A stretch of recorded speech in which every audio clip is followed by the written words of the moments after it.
Gender ന്യൂട്രാലിറ്റിയെ സംബന്ധിച്ച ചർച്ചകൾ കേരളത്തിലും സജീവമാവുകയാണ്.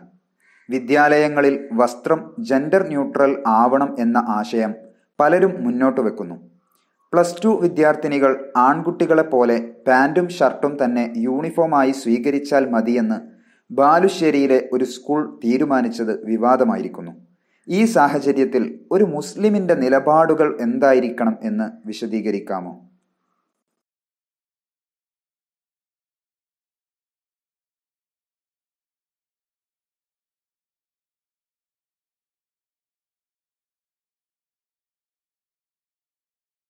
അസ്സലാമു അലൈക്കും വറഹ്മത്തുള്ളാഹി. ബിസ്മില്ലാഹിർ റഹ്മാനിർ റഹീം. അൽഹംദുലില്ലാഹി റബ്ബിൽ ആലമീൻ.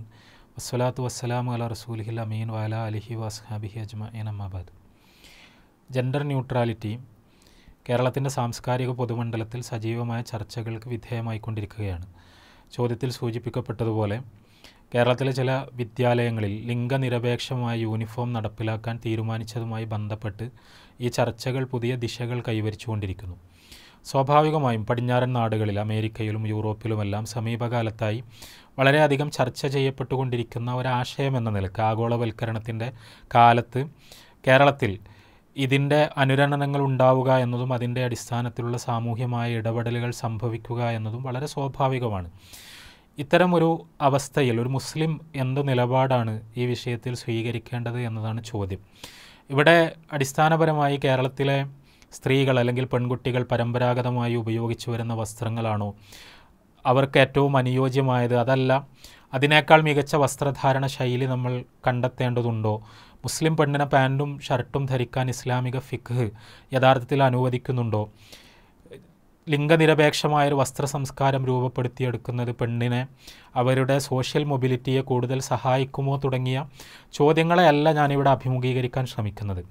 മറിച്ച് ജെൻഡർ ന്യൂട്രാലിറ്റി എന്ന മുദ്രാവാക്യം ഉയർത്തിക്കൊണ്ടുള്ള ഈ വസ്ത്രപരിഷ്കരണ വാദം അത് വരുന്നത് എവിടെ നിന്നാണ്? അതിൻ്റെ പ്രത്യയശാസ്ത്രം എന്താണ്? അതിൻ്റെ ലോജിക്കൽ പ്രെമിസിസ് എന്താണ്?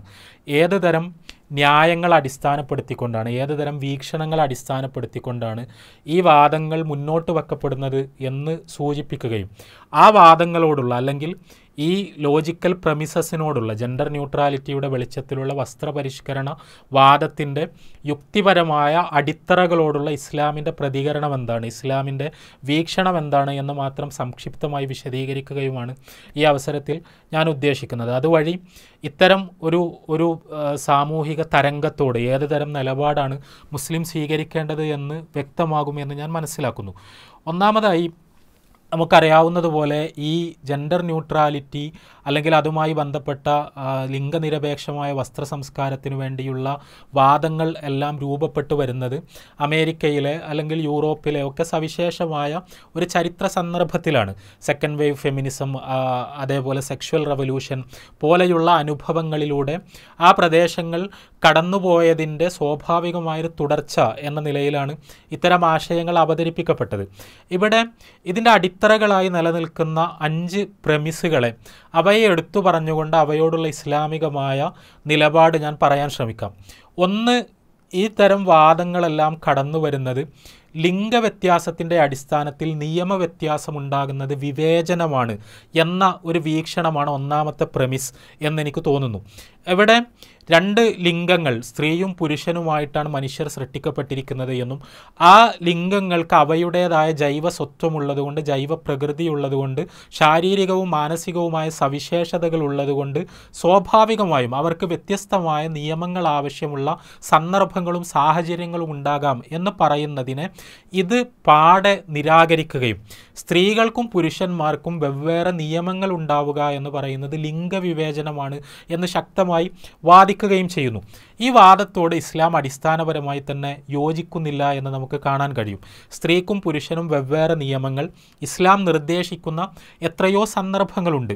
ആ നിയമങ്ങൾ സ്ത്രീയുടെ പ്രകൃതിയെ അല്ലെങ്കിൽ പുരുഷൻ്റെ പ്രകൃതിയെ സവിശേഷമായി പരിഗണിക്കുക മാത്രമാണ് ചെയ്യുന്നത്. അതല്ലാതെ ഏതെങ്കിലും ഏതെങ്കിലും ഒരു ലിംഗത്തിന് അധമത്വം കൽപ്പിക്കുകയോ സ്ത്രീയെ അല്ലെങ്കിൽ പുരുഷനെ ഏതെങ്കിലും അർത്ഥത്തിൽ മനുഷ്യാവസ്ഥയിൽ അല്പം കൂടി താഴ്ന്നവരായി പരിഗണിക്കുകയോ ചെയ്യുകയല്ല ആ നിയമങ്ങൾ ചെയ്യുന്നത്. പക്ഷേ ഇത് മനസ്സിലാക്കാതെ ലിംഗവ്യത്യാസത്തിൻ്റെ അടിസ്ഥാനത്തിൽ നിയമവ്യത്യാസമുണ്ടാകുന്നത് അത് ലിംഗവിവേചനമാണ് എന്ന നിലപാടാണ് ഈ വാദങ്ങൾ മുന്നോട്ട് വെക്കുന്നത്. ഈ വാദങ്ങളുടെ ചരിത്ര സന്ദർഭത്തിൽ രൂപപ്പെട്ടു വന്ന ഇതേപോലെയുള്ള പ്രത്യയശാസ്ത്രങ്ങൾ മുന്നോട്ട് വെക്കുന്നത്. ഇതിനോട് ഇസ്ലാം വളരെ കൃത്യമായി തന്നെ വിയോജിക്കുന്നു. ഇസ്ലാമിക കർമ്മശാസ്ത്രം പരിശോധിച്ചാൽ അവിടെ സ്ത്രീക്കും പുരുഷനും ഒരുപോലെ ബാധകമായ കുറേ നിയമങ്ങളുണ്ട്. പക്ഷേ സ്ത്രീകൾക്ക് മാത്രം ബാധകമായ അല്ലെങ്കിൽ പുരുഷന് മാത്രം ബാധകമായ സ്ത്രീയുടെയും പുരുഷൻ്റെയും കാര്യത്തിൽ വ്യത്യാസങ്ങൾ വരുന്ന നിയമങ്ങൾ അവിടെ നമുക്ക് വളരെ കൃത്യമായി തന്നെ കണ്ടെത്താൻ കഴിയും. ഇവിടെ സ്ത്രീ പുരുഷൻ എന്ന് പറയുന്ന രണ്ട് അസ്തിത്വങ്ങളെ ഇസ്ലാം വസ്തുതകളായി യാഥാർത്ഥ്യങ്ങളായി മനസ്സിലാക്കുകയും അവ തമ്മിൽ വ്യത്യാസങ്ങളുണ്ട് എന്ന് വിശദീകരിക്കുകയും ആ വ്യത്യാസങ്ങൾ ഉൾക്കൊണ്ടുകൊണ്ട് വേണം നിയമനിർമ്മാണം എന്ന് സൂചിപ്പിക്കുകയുമാണ് ഇസ്ലാം ചെയ്യുന്നത്. അതേസമയം ജെൻഡർ ന്യൂട്രാലിറ്റിയെപ്പോലുള്ള ഒരു ആശയം കടന്നു വരുന്ന ഒരു പ്രത്യയശാസ്ത്ര പരിസരം എന്ന് പറയുന്നത് വളരെ കൃത്യമായി തന്നെ ഈ സ്ത്രീ പുരുഷൻ എന്ന് പറയുന്ന അസ്തിത്വങ്ങളെ അവയെ യാഥാർത്ഥ്യങ്ങളായി മുഖവിലക്കെടുക്കാൻ വിസമ്മതിക്കുകയും അവയിൽ നിന്ന് ഒഴിഞ്ഞു മാറുകയുമാണ് ചെയ്യുന്നത്. രണ്ടാമത്തെ വളരെ പ്രധാനപ്പെട്ട ഒരു പ്രമിസ് എന്ന് പറയുന്നത് ഇതുമായി തന്നെ ബന്ധപ്പെട്ടതാണ്. അവിടെ ജെൻഡർ ന്യൂട്രാലിറ്റിയുടെ വക്താക്കളുടെ ആലോചനകളിൽ അവരുടെ നിലപാട് തറകളിൽ വളരെ കൃത്യമായി നമുക്ക് കണ്ടെത്താൻ കഴിയുന്നൊരു നിലപാട് സ്ത്രീക്കും പുരുഷനും വെവ്വേറെ വസ്ത്രങ്ങൾ ആവശ്യമില്ല എന്ന നിലപാടാണ്. ഈ നിലപാടാണ് ഒരുപക്ഷെ ഇപ്പോൾ കേരളത്തിൽ ഉണ്ടായിക്കൊണ്ടിരിക്കുന്ന സംവാദങ്ങളുടെ എല്ലാം ഒരു അന്തസത്തയായി നിലകൊള്ളുന്നത്. സ്ത്രീക്കും പുരുഷനും വെവ്വേറെ നിയമങ്ങൾ ആവശ്യമില്ല എന്ന് പറയുമ്പോൾ സ്ത്രീയും പുരുഷനും തമ്മിൽ വ്യത്യാസങ്ങളില്ല എന്ന് പറയുമ്പോൾ സ്വാഭാവികമായും അവർക്ക് വെവ്വേറെ വസ്ത്രധാരണ രീതികൾ ആവശ്യമില്ല എന്ന വാദം കൂടി അതിൻ്റെ അനുബന്ധമായി ഉണ്ടാകുന്നു. ഇവിടെ സ്ത്രീയുടെയും പുരുഷൻ്റെയും ശരീരം വ്യത്യസ്തമായതുകൊണ്ട് മനസ്സ് വ്യത്യസ്തമായതുകൊണ്ട് അവർക്കുള്ള വസ്ത്രധാരണ നിയമങ്ങളിലും വ്യത്യാസമുണ്ട് എന്നു തന്നെയാണ് ഇസ്ലാമിൻ്റെ വീക്ഷണം. ഇസ്ലാം അത് വളരെ കൃത്യമായി തന്നെ പഠിപ്പിക്കുന്നുണ്ട്. ആ നിയമങ്ങൾ തന്നെ പരിശോധിച്ചാൽ അറിയാം സ്ത്രീയും പുരുഷനും തമ്മിലുള്ള വ്യത്യാസങ്ങളെ അത് വളരെ ഗൗരവത്തിലെടുക്കുന്നു എന്ന്. സ്ത്രീകൾ മാത്രമുള്ള ഒരു ഇടത്തിൽ, സ്ത്രീകൾ മാത്രമുള്ള ഒരു സദസ്സിൽ ഒരു പെണ്ണ് വസ്ത്രം ധരിക്കുന്നത് പോലെ വസ്ത്രം ധരിച്ചാൽ പോരാ, പുരുഷന്മാർ കൂടി കടന്നു വരുന്ന പുരുഷനും സ്ത്രീയുമെല്ലാം ഉണ്ടാകുന്നൊരു പൊതുസ്ഥലത്ത് പെണ്ണ് അങ്ങനെ വസ്ത്രം ധരിച്ചാൽ പോരാ എന്ന് ഇസ്ലാം വളരെ കൃത്യമായി തന്നെ പറയുന്നുണ്ട്. പുരുഷനോടും ഇത് ഇസ്ലാം പറയുന്നുണ്ട്. പുരുഷനോട് പുരുഷൻ്റെ ശരീരം ഏത് രീതിയിൽ മറക്കണമെന്ന് ഇസ്ലാം പഠിപ്പിക്കുന്നുണ്ട്.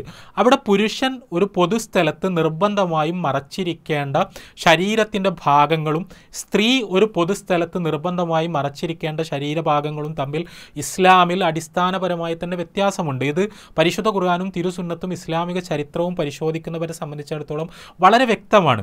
ഇസ്ലാം വളരെ കൃത്യമായി മുഖവും മുൻകൈയും ഒഴിച്ചുള്ള ശരീരഭാഗങ്ങൾ പൂർണ്ണമായി അയഞ്ഞ വസ്ത്രങ്ങൾ കൊണ്ട്, സുതാര്യമല്ലാത്ത വസ്ത്രങ്ങൾ കൊണ്ട് മറച്ചുകൊണ്ട് വേണം പുരുഷന്മാർ കടന്നു വരാനിടയുള്ള, അന്യപുരുഷന്മാർ കടന്നു വരാനിടയുള്ള ഒരു പൊതു ഇടത്തിൽ ഒരു സ്ത്രീ കടന്നു വരാൻ എന്ന് ഇസ്ലാം വളരെ കൃത്യമായി തന്നെ നിഷ്കർഷിക്കുന്നു. എന്നാൽ ഒരു പൊതുസ്ഥലത്ത് പുരുഷന് ബാധകമായ നിയമങ്ങൾ അങ്ങനെയല്ല. പുരുഷന് വ്യത്യസ്തമായ നിയമങ്ങളാണ്. ഇവിടെ പെണ്ണിൻ്റെ ശരീരം വ്യത്യസ്തമാണ് എന്നും ആ പെൺ ശരീരം മറ്റു പുരുഷന്മാർ കാണുന്ന സ്ഥലത്ത് വെച്ച് കവർ ചെയ്യപ്പെടേണ്ടത് സവിശേഷമായ ഒരു രീതിയിലാണെന്നും അത് പുരുഷൻ്റെ ശരീരം കവർ ചെയ്യപ്പെടുന്നതിനേക്കാൾ കൂടിയ അളവിൽ കവർ ചെയ്യപ്പെടേണ്ടതുണ്ട് എന്നും ഇസ്ലാം വളരെ കൃത്യമായി തന്നെ പഠിപ്പിക്കുന്നുണ്ട്. ഇതിനെ നേരത്തെ പറഞ്ഞ രണ്ട് ലിംഗങ്ങൾക്ക് രണ്ട് നിയമമായതുകൊണ്ട് ഇത് ലിംഗവിവേചനമാണ് എന്നവർ ആരോപിക്കുന്നു. എന്നാൽ ഇസ്ലാം വളരെ കൃത്യമായി തന്നെ ഇതിനോട് വിയോജിക്കുകയാണ് ചെയ്യുന്നത്. നമുക്ക് ആധുനിക കാലഘട്ടത്തിൽ സെക്ഷുവൽ റവല്യൂഷൻ്റെ, സെക്കൻഡ് വേവ് ഫെമിനിസത്തിൻ്റെ ഒക്കെ അനുബന്ധമായി ഉണ്ടായ, പ്രത്യേകിച്ചും അമേരിക്കയിലൊക്കെ ഉണ്ടായ സാമൂഹ്യ മാറ്റങ്ങൾ, ആ സാമൂഹ്യ മാറ്റങ്ങൾ പരിശോധിച്ചാൽ ഇത് വളരെ പ്രകടമാണ്. അവിടെ സ്ത്രീ അവരുടെ ശരീരം കവർ ചെയ്തുകൊണ്ട് വേണം, അവരുടെ ശരീരത്തിൻ്റെ നല്ലൊരു ഭാഗവും കവർ ചെയ്തുകൊണ്ട് വേണം അന്യപുരുഷന്മാരുള്ള പൊതുസ്ഥലങ്ങളിലേക്ക് കടന്നു വരാൻ എന്ന അവിടെയും നിലനിന്നിരുന്നൊരു സാമൂഹ്യ വീക്ഷണത്തെ വളരെ ശക്തമായി ചോദ്യം ചെയ്തുകൊണ്ട് പെൺ ശരീരം മറച്ചു വെക്കപ്പെടാനുള്ളതല്ല എന്ന് പ്രഖ്യാപിക്കുകയും പുരുഷനെപ്പോലെ പൊതുസ്ഥലത്ത് പെൺ ശരീരം എക്സ്പോസ്ഡ് ആവണം എന്ന വാദം മുന്നോട്ട് വെക്കപ്പെടുകയും ചെയ്തു. പുരുഷ ശരീരം വസ്ത്രധാരണം കൊണ്ട് അധികമൊന്നും ആ കാലഘട്ടത്തിൽ എക്സ്പോസ്ഡ് ആയിരുന്നില്ലെങ്കിൽ പോലും പുരുഷന് അങ്ങനെ ചെയ്യാനുള്ള സ്വാതന്ത്ര്യമുള്ളതുപോലെ പെണ്ണ് അവളുടെ ശരീരം പ്രത്യേകമായി മറച്ചു വെക്കേണ്ടതില്ല എന്നും അവൾക്ക് അവളുടെ ശരീരത്തെ ബോഡിയെ ഏത് രീതിയിലും എക്സ്പോസ് ചെയ്യാമെന്നുമുള്ള വാദം ഉന്നയിക്കപ്പെട്ടു. ഈ വാദത്തിൻ്റെ അടിസ്ഥാനത്തിലാണ് നമ്മൾക്കറിയാം സ്ത്രീകൾ ധരിച്ചിരുന്ന സ്കേർട്ട് പോലുള്ള വസ്ത്രങ്ങളെ മാറ്റിക്കൊണ്ട് ആ സ്കേർട്ടിൻ്റെ ഇറക്കം കുറച്ചുകൊണ്ട് മിനി സ്കേർട്ട് പോലുള്ള വസ്ത്രങ്ങളുണ്ടായി. സ്ത്രീകൾക്ക് പാൻസ്, ട്രൗസേഴ്സ് വ്യാപകമായി ഉപയോഗിക്കപ്പെടുന്ന സ്ഥിതിവിശേഷമുണ്ടായി. ജീൻസ് സ്ത്രീയും പുരുഷനും ഉപയോഗിക്കുന്ന സ്ഥിതിവിശേഷമുണ്ടായി. അവിടെ സ്ത്രീയുടെ ശരീരത്തിലെ അവയവങ്ങളെ, അവളുടെ കാലുകളെ, അവയുടെ ആകൃതിയെ ഒക്കെ പുറത്തേക്ക് കൊണ്ടുവരുന്ന തരത്തിൽ തന്നെയുള്ള വസ്ത്രധാരണ രീതി ബോധപൂർവം പെണ്ണ് സ്വീകരിക്കണം എന്ന് നിർദ്ദേശിക്കപ്പെടുകയും അങ്ങനെ ആണുങ്ങൾ കൂടിയുള്ള, അന്യപുരുഷന്മാർ കൂടിയുള്ള പൊതു ഇടങ്ങളിൽ സ്ത്രീകൾ ശരീരം ഈ രീതിയിൽ മറച്ചു വെക്കേണ്ടതുണ്ട് എന്ന ആശയത്തെ ചോദ്യം ചെയ്യണമെന്ന് വളരെ കാര്യമായി പ്രചരിപ്പിക്കപ്പെടുകയും എല്ലാം ചെയ്യുന്ന സ്ഥിതിവിശേഷമുണ്ടായി. ഇതിൻ്റെ ഒരു അനുബന്ധം എന്ന നിലയിൽ തന്നെയാണ് കേരളത്തിൽ നമ്മളിപ്പോഴുണ്ടായിക്കൊണ്ടിരിക്കുന്ന വിവാദങ്ങളെയും നോക്കിക്കാണേണ്ടത്. പുരുഷൻ ഏത് തരത്തിലുള്ള വസ്ത്രം ധരിക്കുന്നുവോ ആ തരത്തിലുള്ള വസ്ത്രങ്ങൾ മാത്രമേ പെണ്ണിനും ആവശ്യമുള്ളൂ. പെണ്ണിൻ്റെ ശരീരത്തിന് പ്രത്യേകമായ സവിശേഷതകളൊന്നുമില്ല. അവിടെ പ്രത്യേകമായി മറച്ചു വെക്കപ്പെടേണ്ടതൊന്നുമില്ല. അന്യപുരുഷന്മാർ പെണ്ണിനെ കാണുന്നുണ്ടെങ്കിലും പെണ്ണിനെ കാണുന്ന പൊതുസ്ഥലത്താണെങ്കിലും അവൾക്ക് പ്രത്യേകമായ ഒരു കവറിങ് ആവശ്യമില്ല എന്ന വാദം. ഇസ്ലാമിലെ ഹിജാബ് വളരെ കൃത്യമായി ഈ വീക്ഷണത്തിനെതിരാണ് എന്ന കാര്യം വളരെ വ്യക്തമാണ്. ഹിജാബ് പെണ്ണിനെ മറച്ചു വെക്കുന്നു, അവളുടെ അസ്തിത്വത്തെ തമസ്കരിക്കുന്നു, അവളുടെ ദൃശ്യതയെ ഇല്ലാതാക്കുന്നു തുടങ്ങിയ വാദങ്ങൾ ആണ് ഈ ആളുകൾ മുന്നോട്ട് വെക്കുന്നത്. ഇസ്ലാം പറയുന്നത് യഥാർത്ഥത്തിൽ പെണ്ണിനോട് ഹിജാബ് ധരിക്കാൻ ആവശ്യപ്പെടുന്നത് അവൾ അധമയായതുകൊണ്ടല്ല, അവൾക്ക് ഏതെങ്കിലും തരത്തിൽ ആണിനേക്കാൾ ഇൻഫീരിയറായ ഒരു സ്റ്റാറ്റസ് ഉള്ളത് കൊണ്ടല്ല, ആ വസ്ത്രം ഒരു അധമത്വത്തിൻ്റെ അടയാളവുമല്ല, മറിച്ച് അവൾ ഒരു മോഡസ്റ്റിയാണ് പ്രകടിപ്പിക്കുന്നത്.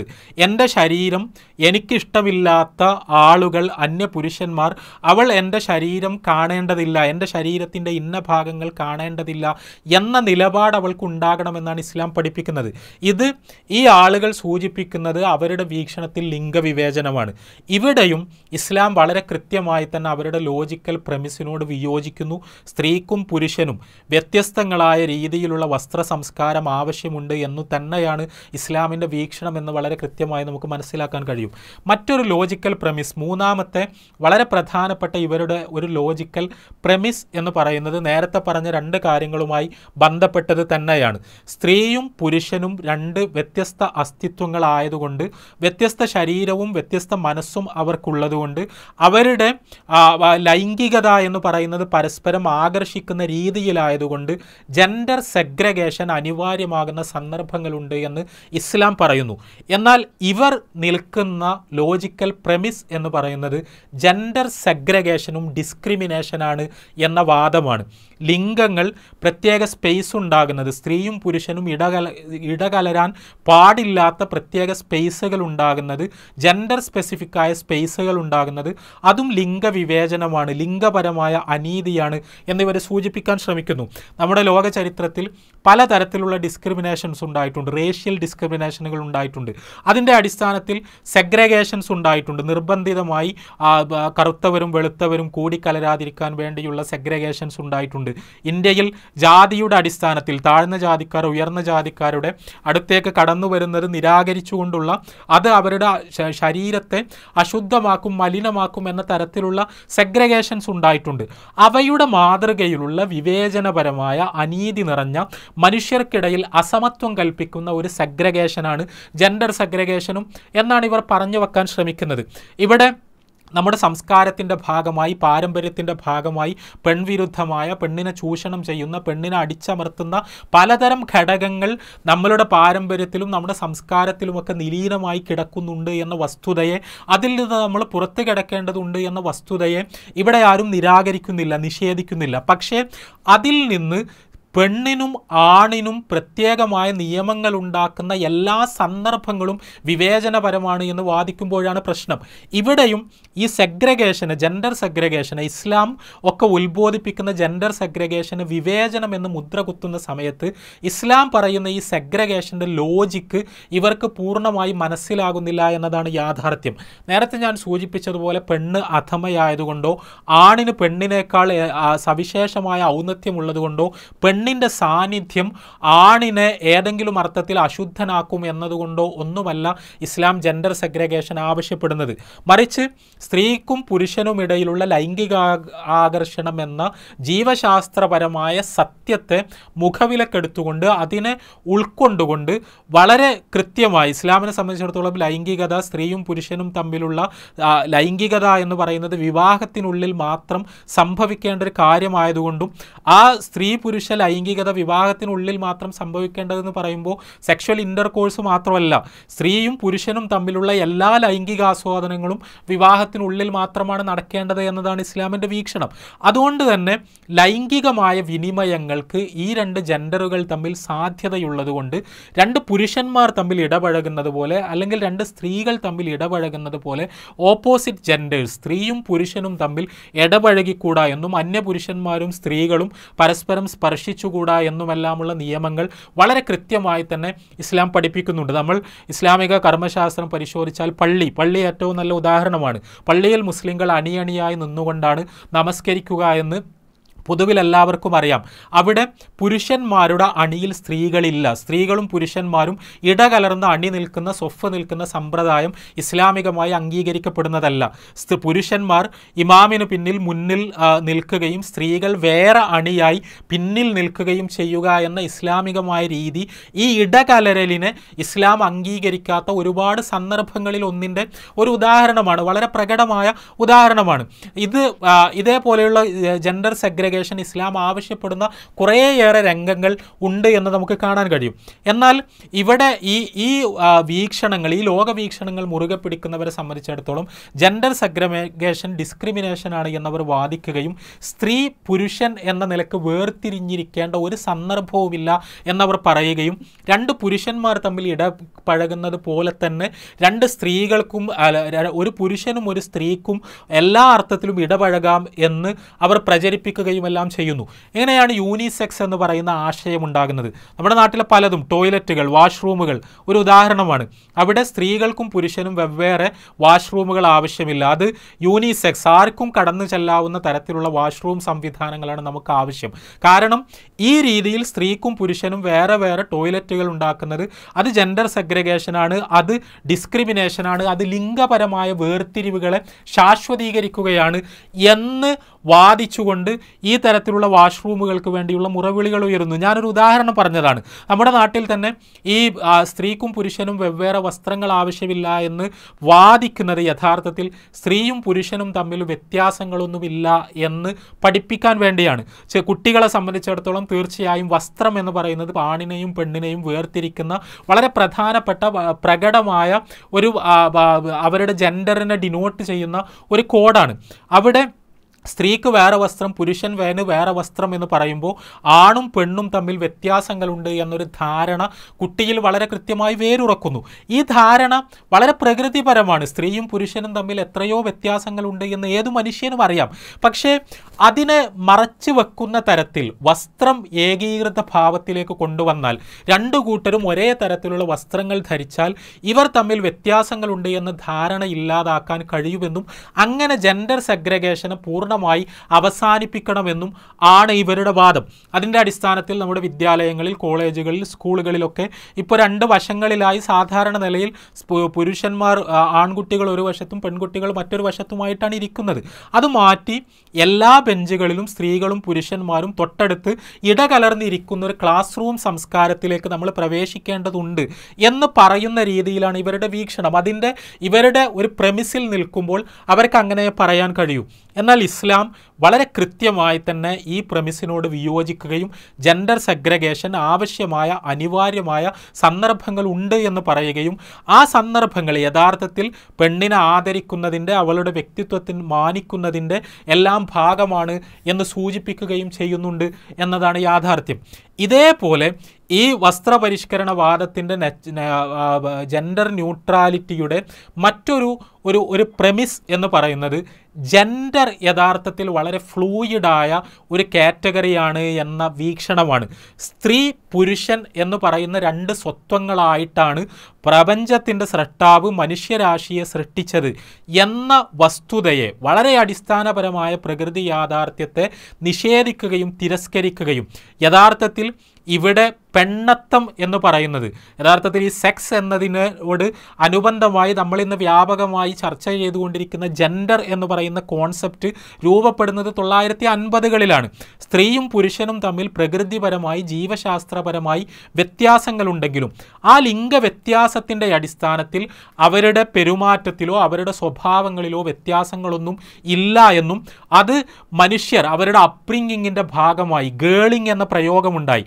പെൺവൽക്കരിക്കുകയാണ്, പെൺകുട്ടിയാക്കി തീർക്കുകയാണ്. ആരും പെണ്ണായി ജനിക്കുന്നില്ല, മറിച്ച് അവർ പെണ്ണായി വളർത്തപ്പെടുക മാത്രമാണ് ചെയ്യുന്നത് എന്ന സിമോൺ ദി ബുവയുടെ വിഖ്യാതമായ പ്രസ്താവനയൊക്കെ ഉണ്ടാകുന്നത് ആ ഒരു പശ്ചാത്തലത്തിലാണ്. അവിടെ സ്ത്രീ പുരുഷൻ എന്ന് പറയുന്ന ജെൻഡറുകൾ യഥാർത്ഥത്തിൽ ഇല്ലാത്തതാണ്. അത് സോഷ്യൽ കൺസ്ട്രക്റ്റുകളാണ്. അത് യഥാർത്ഥത്തിൽ ബയോളജിക്കലായ നമ്മുടെ ഡിഫറൻസുകളിൽ നിന്ന് അങ്ങനെ ജെൻഡർ ഉണ്ടാവുന്നില്ല എന്ന വാദം മുന്നോട്ട് വെക്കുകയും ആ വാദത്തിൻ്റെ അടിസ്ഥാനത്തിൽ ഒരു പുരുഷ ശരീരമുള്ളത് കൊണ്ട് അയാളുടെ ജെൻഡർ പുരുഷനാകണമെന്നില്ല, ഒരു പെൺ ശരീരമുള്ളത് കൊണ്ട് അയാളുടെ ജെൻഡർ പെണ്ണാകണമെന്നില്ല എന്ന വളരെ വിചിത്രമായൊരു പരികല്പന മുന്നോട്ട് വെക്കപ്പെട്ടു. ഇത് പിന്നീടുണ്ടായ LGBT മൂവ്മെൻറ്റിൻ്റെ ഒക്കെ ഒരു പശ്ചാത്തലത്തിൽ ഒരാളെ സംബന്ധിച്ചിടത്തോളം ട്രാൻസ്ജെൻഡർ എന്ന് പറയുന്ന ഒരു പ്രതിഭാസത്തെ ചൂണ്ടിക്കാണിച്ചുകൊണ്ട് പുരുഷ ശരീരമുണ്ടായിരിക്കെ തന്നെ എനിക്ക് ഒരു പെൺ സ്വത്വം അനുഭവപ്പെടുന്നു എന്ന് പറയുന്ന ആളുകളെ, അങ്ങനെ അവകാശപ്പെടുന്ന ആളുകളെ, അല്ലെങ്കിൽ നേരെ തിരിച്ചൊരു പെൺ ശരീരം ഉണ്ടായിരിക്കെ തന്നെ എനിക്കൊരു ആൺ സ്വത്വം അനുഭവപ്പെടുന്നു എന്ന് പറയുന്ന ആളുകളെ, അവകാശപ്പെടുന്ന ആളുകളെ ചൂണ്ടിക്കാണിച്ചുകൊണ്ട് അതേപോലെയുള്ള ആളുകൾ ഉണ്ടാകാം, അതേപോലെയുള്ള ആളുകൾ നമുക്ക് ചുറ്റുമുണ്ട് എന്ന് പറയുകയും ചെറുപ്പത്തിൽ തന്നെ ഒരു കുട്ടിയെ നീ ആണാണ് പെണ്ണാണ് എന്ന് പറഞ്ഞ് വളർത്തുന്നതിന് പകരം വളർച്ചയുടെ ഒരു ഘട്ടത്തിൽ അവൻ വളർന്നു വലുതാകുമ്പോഴാണ് അവൻ സ്വയം ആണാണോ പെണ്ണാണോ എന്ന് തീരുമാനിക്കേണ്ടത്, അല്ലെങ്കിൽ അവൾ സ്വയം ആണാണോ പെണ്ണാണോ എന്ന് തീരുമാനിക്കേണ്ടത്, അതല്ലെങ്കിൽ എൻ്റേതൊരു ട്രാൻസ് ശരീരമാണോ എന്ന് അയാൾ തീരുമാനിക്കേണ്ടത് മുതിർന്ന ശേഷം അയാളുടെ തെരഞ്ഞെടുപ്പാണ് എന്ന് പറഞ്ഞുകൊണ്ട് ജെൻഡർ വളരെ ഫ്ലൂയിഡാണ് എന്ന് വരുത്തി തീർക്കുന്നതാണ് ഇതിൻ്റെ മറ്റൊരു പ്രമിസ് എന്ന് പറയുന്നത്. അതുകൊണ്ട് തന്നെ സ്കൂളുകളിലേക്ക് കോളേജിലേക്ക് പോകുന്ന പെൺകുട്ടികൾ ആൺകുട്ടികൾ, ഇങ്ങനെ ആൺകുട്ടി പെൺകുട്ടി എന്നൊക്കെ പറയുന്നത് ഈ ജെൻഡർ ന്യൂട്രാലിറ്റിക്ക് എതിരാണ് എന്നാണ് ഇവരുടെ വാദം. അവിടെ അവരോട് പെൺവേഷം ധരിക്കാൻ പറയുന്നത് അവരുടെ മേൽ ഒരു ജെൻഡർ അടിച്ചേൽപ്പിക്കലാണ്, ആൺവേഷം ധരിക്കാൻ പറയുന്നത് അവരുടെ മേൽ ഒരു ജെൻഡർ അടിച്ചേൽപ്പിക്കലാണ്. അങ്ങനെ ജെൻഡർ അടിച്ചേൽപ്പിച്ച് അവരെ ഒരു ജെൻഡറിൽ കുരുക്കി വളർത്തുന്നതിന് പകരം ഇത് വളരെ ഫ്ലൂയിഡാണ് എന്നവർക്ക് മനസ്സിലാവട്ടെ, എല്ലാവരും ഒരേ തരത്തിലുള്ള വസ്ത്രങ്ങൾ ധരിക്കട്ടെ, അങ്ങനെ ഒരേ തരത്തിലുള്ള വസ്ത്രങ്ങൾ ധരിച്ച് മുതിർന്ന ശേഷം അവരുടെ ജെൻഡർ ഏതാണ് എന്നവർ സ്വയം തീരുമാനിക്കട്ടെ എന്ന ഒരു വീക്ഷണമാണ് ഇതിൻ്റെ മറ്റൊരു അടിത്തറ. ഇസ്ലാം ഇതിനോട് വളരെ കൃത്യമായി തന്നെ വിയോജിക്കുന്നു. ഇസ്ലാമിക പ്രമാണങ്ങൾ പരിശോധിക്കുന്നവർക്കറിയാം മാനവരാശിയെ ആണും പെണ്ണുമായിട്ടാണ് അള്ളാഹു സൃഷ്ടിച്ചിരിക്കുന്നത് എന്ന് വളരെ കൃത്യമായി അസന്നിഗ്ധമായി തന്നെ ഇസ്ലാമിക പ്രമാണങ്ങൾ പറയുന്നുണ്ട്. ഇന്ന് നമ്മൾ പറഞ്ഞുകൊണ്ടിരിക്കുന്ന ഇതേപോലെയുള്ള സങ്കീർണതകൾ, ആ സങ്കീർണതകൾ ശാരീരികവും മാനസികവുമായ സങ്കീർണതകൾ ആർക്കെങ്കിലും അനുഭവപ്പെടുന്നുണ്ടെങ്കിൽ ആ സങ്കീർണതകൾക്ക് അവർ പരിഹാരം കണ്ടെത്താൻ ശ്രമിക്കണമെന്നാണ് ഇസ്ലാം നിർദ്ദേശിക്കുന്നത്. അതിന് പകരം പുരുഷ ശരീരമുള്ള ഒരാൾ എനിക്ക് പെൺ സ്വത്വമാണ് എന്ന് പറഞ്ഞുകൊണ്ട് പെൺവസ്ത്രങ്ങൾ ധരിക്കുന്നതോ പെണ്ണിനെ പോലെ അയാളുടെ പെണ്ണത്തം പ്രകടിപ്പിക്കുവാൻ വേണ്ടി ഏതെങ്കിലും തരത്തിൽ ആ ഒരു ദിശയിലുള്ള പ്രവർത്തനങ്ങളിലേക്ക് നീങ്ങുന്നതോ ഇസ്ലാം അംഗീകരിക്കുന്നേയില്ല. നേരെ തിരിച്ചും അതേപോലെ തന്നെ നമ്മളുടെ ശരീരം, ആ ശരീരം തന്നെയാണ് നമ്മുടെ ജെൻഡർ എന്നാണ് ഇസ്ലാമിൻ്റെ അടിസ്ഥാനപരമായ വീക്ഷണം. ആണാണെങ്കിലും പെണ്ണാണെങ്കിലും അത് ഒരു കുഞ്ഞ് ജനിച്ചാൽ ആ കുഞ്ഞ് 15 വയസ്സായാലും 16 വയസ്സായാലും ആണോ പെണ്ണോ എന്ന് തീരുമാനമായിട്ടില്ല, അവർ സ്വയം തീരുമാനിക്കട്ടെ. അത് തീരുമാനമാകാത്തത് കൊണ്ട് അവരുടെ മേലെ ഏതെങ്കിലും ഒരു ലിംഗത്തിൻ്റെ വസ്ത്രം അടിച്ചേൽപ്പിക്കുന്നത് തെറ്റാണ്. ജെൻഡർ ന്യൂട്രൽ ആയൊരു വസ്ത്ര സംസ്കാരമാണ് ഇതിന് പരിഹാരം എന്ന് പറയുന്നൊരു വീക്ഷണത്തെ ഇസ്ലാം അംഗീകരിക്കുന്നേ ഇല്ല. ഇത് വലിയ ദുരന്തങ്ങളാണ് നമ്മുടെ നാട്ടിൽ കൊണ്ടുവരാൻ പോകുന്നത് ഈ ഒരു വീക്ഷണം. എന്തുകൊണ്ടെന്നാൽ നമ്മൾക്ക് യൂറോപ്പിലും അമേരിക്കയിലുമെല്ലാം പരിശോധിച്ചാൽ കാണാൻ കഴിയും, അവിടെ വളരെ കൃത്യമായി ജെൻഡർ ഡിസ്ഫോറിയ എന്ന് പറയുന്നത് ഒരു സാമൂഹ്യമായ മനോരോഗമായി പടർന്നുകൊണ്ടിരിക്കുകയാണ്. അവിടെ കുട്ടികൾ ആണാണോ എന്നറിയാത്ത, പെണ്ണാണോ എന്നറിയാത്ത പ്രത്യേക തരം കൺഫ്യൂഷനിലേക്ക് ബോധപൂർവം ഈ പ്രോപ്പഗണ്ടയിലൂടെ കുഞ്ഞുങ്ങളെ കൊണ്ടുപോവുകയും അവർ പുരുഷ ശരീരമുള്ള ഒരാൾ പെൺ ശരീരമാക്കാനുള്ള സർജറികൾ ആവശ്യപ്പെടുകയും നേരെ തിരിച്ച് പെൺ ശരീരമുള്ളവർ പുരുഷ ശരീരമാക്കാനുള്ള സർജറികൾ ആവശ്യപ്പെടുകയും ആണ് പെണ്ണിനെ പോലെ നടക്കുകയും പെണ്ണ് ആണിനെ പോലെ നടക്കുകയും ഒക്കെ ചെയ്യുന്നത് വളരെ വ്യാപകമാകുന്ന തരത്തിൽ. അവിടെ സ്വാഭാവികമായി ഒരാൾ പുരുഷനോ സ്ത്രീയോ ആയിട്ടാണ് ജനിക്കുന്നത്.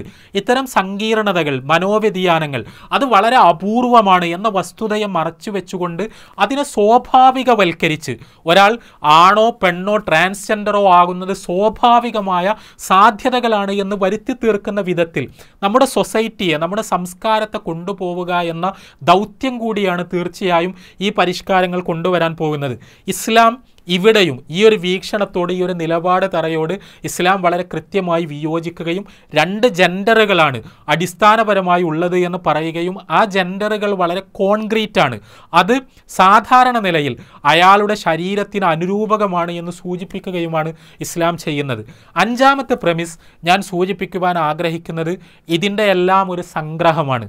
അതിനെ നമുക്ക് ലിബറൽ ഹ്യൂമനിസം എന്ന് വിളിക്കാം.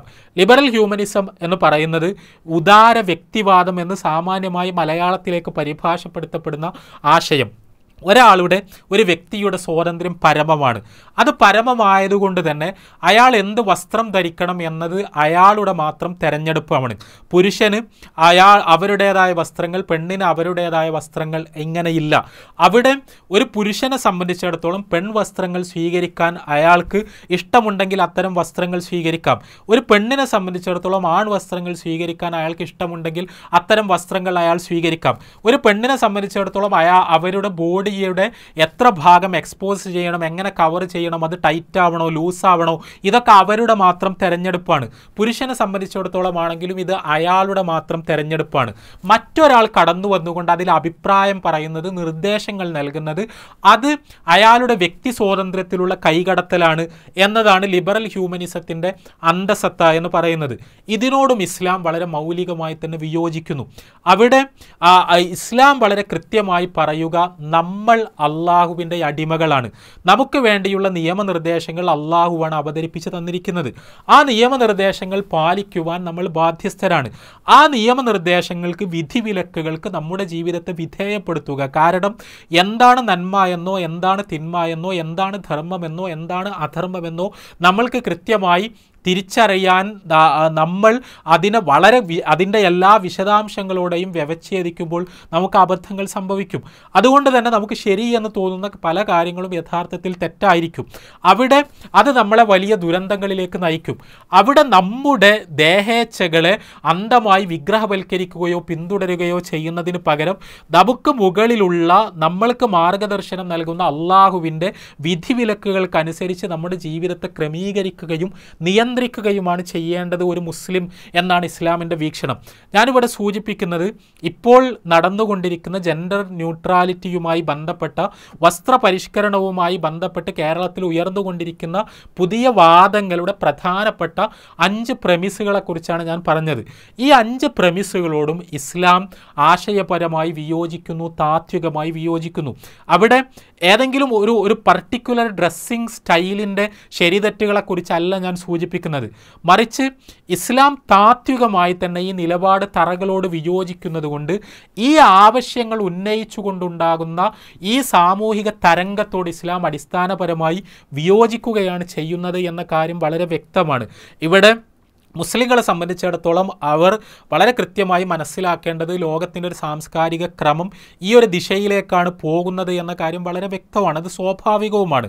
കാരണം ക്ലാഷ് ഓഫ് സിവിലൈസേഷൻസ് പോലുള്ള ആശയങ്ങളുടെ അടിത്തറയിൽ മുസ്ലിം നാഗരികതകളെ അടക്കം, മുസ്ലിം നാടുകളെ അടക്കം പതുക്കെ അവരുടെ ഇസ്ലാമിക സംസ്കാരത്തിൽ നിന്ന് അവരെ വേർപ്പെടുത്തി ഈ തരത്തിലുള്ളൊരു സാംസ്കാരിക ക്രമം ലോകത്ത് എല്ലാ ഭാഗങ്ങളിലും സൃഷ്ടിക്കുവാനുള്ള ശ്രമങ്ങൾ സാമ്രാജ്യത്വത്തിൻ്റെ മുൻകൈയിൽ വളരെ സജീവമായി നടന്നുകൊണ്ടിരിക്കുകയാണ്. ഒരു പക്ഷേ ഇന്ത്യയെപ്പോലുള്ള സെക്യുലർ നേഷൻ സ്റ്റേറ്റുകൾ മാത്രമല്ല, ഇസ്ലാമിക നാടുകൾ പോലും ഇസ്ലാമിക സമൂഹങ്ങൾ പോലും അത്തരം ഒരു ഉദാര സാംസ്കാരിക ക്രമത്തിലേക്ക് പരാവർത്തനം ചെയ്യപ്പെടാൻ പോകുന്ന ഒരു യുഗസന്ധിയിലാണ് യഥാർത്ഥത്തിൽ അവിടെ നമ്മൾ ജീവിക്കുന്നത്.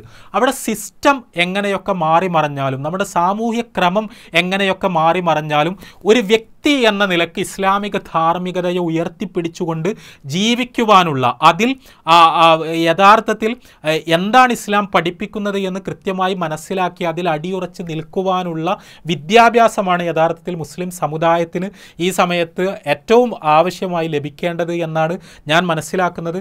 അതോടൊപ്പം തീർച്ചയായും ഈ ലോജിക്കൽ പ്രമിസുകളിൽ നിന്നുണ്ടാകുന്ന ഇത്തരം വാദങ്ങൾ അത് സമൂഹത്തെ വലിയ ദുരന്തങ്ങളിലേക്ക് കൊണ്ടുപോകുമെന്നതുകൊണ്ട് ബൗദ്ധികമായി അവയോട് സംവാദങ്ങളിൽ ഏർപ്പെടാനും അവയുടെ അർത്ഥശൂന്യത ബോധ്യപ്പെടുത്താനും കൂടിയാണ് മുസ്ലിങ്ങൾ ശ്രമിക്കേണ്ടത് എന്നാണ് ഞാൻ മനസ്സിലാക്കുന്നത്.